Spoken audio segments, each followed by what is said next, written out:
Good evening, Anna Julaton. Hey, thanks for saying my name right. I appreciate that. No problems, no problems. So, thank you so much for talking to Bayloric TV. Yeah, definitely. Thank you for having me on. I appreciate it. Okay, so for the fans, tell us a little bit about who you are, the weight division you fight in, and yeah, just tell us about you. Yeah, I'm a professional boxer. I fight at the 122 weight class. I have this big fight coming up August 17, and people have been saying that there's bigger things yet to happen and stuff and so forth. So, while everything is all getting hyped up, everyone's getting ready for the event, it's my job to go and put a smackdown. So, and that's what I do for a living. It's my full-time job. So, I studied that you're three-time world champion. Yeah, I had a long 9 years in the sport, and it's definitely a lot of work.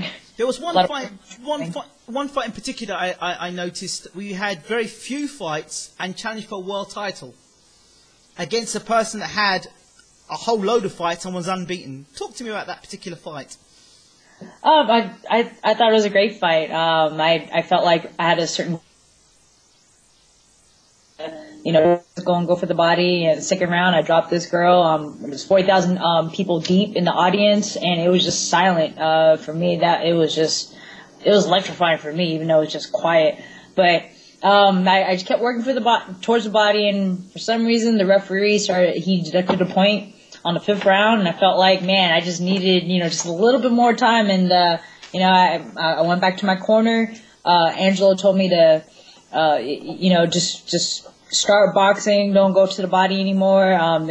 We didn't want to get disqualified or anything like that. And, I ended up breaking records where it's probably the most attended fight and also the most watched fight, TV wise and stuff. It was to this day, it's Argentina's best female fight that ever happened out there. So it's back in the history books, and hopefully I'll be able to get a rematch. I'd like to throw down with her again.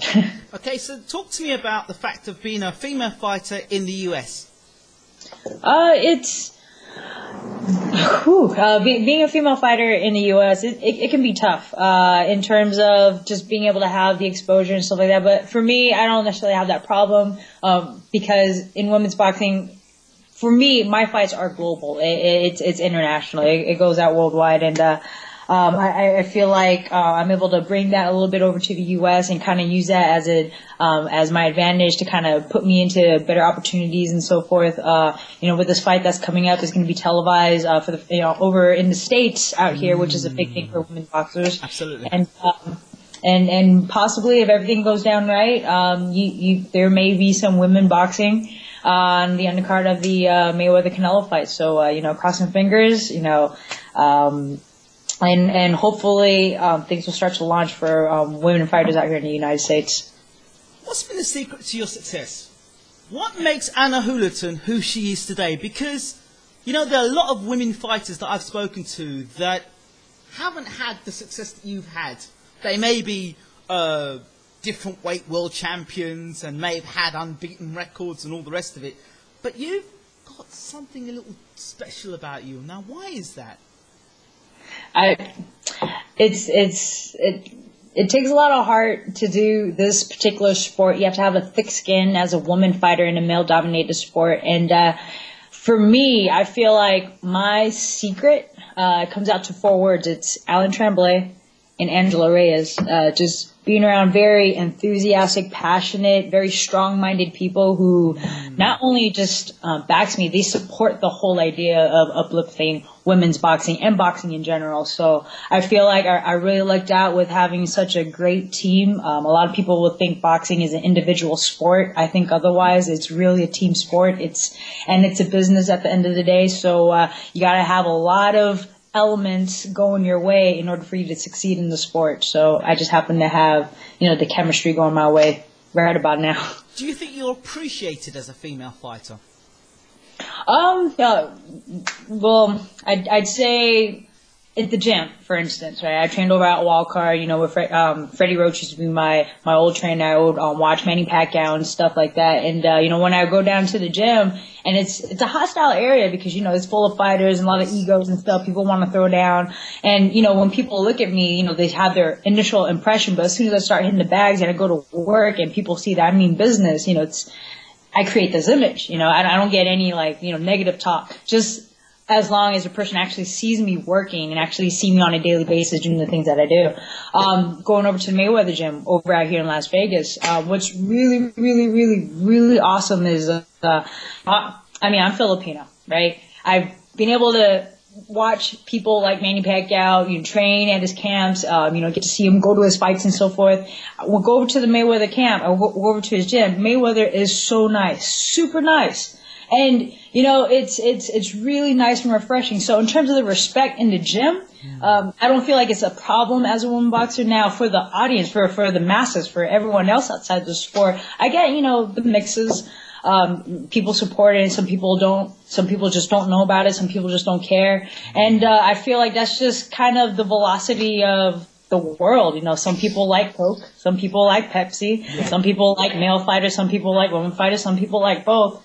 And, you know, I, as I continue on the sport, I keep that in mind, and I try to, you know, always empty my cup, you know, I try to use Bruce Lee philosophies and stuff like that, and just take it in day at a time, and, you know, take the battles that I need to take at the time. I'm talking about, you know, verbal battles, you know, of course. People interaction and stuff like that.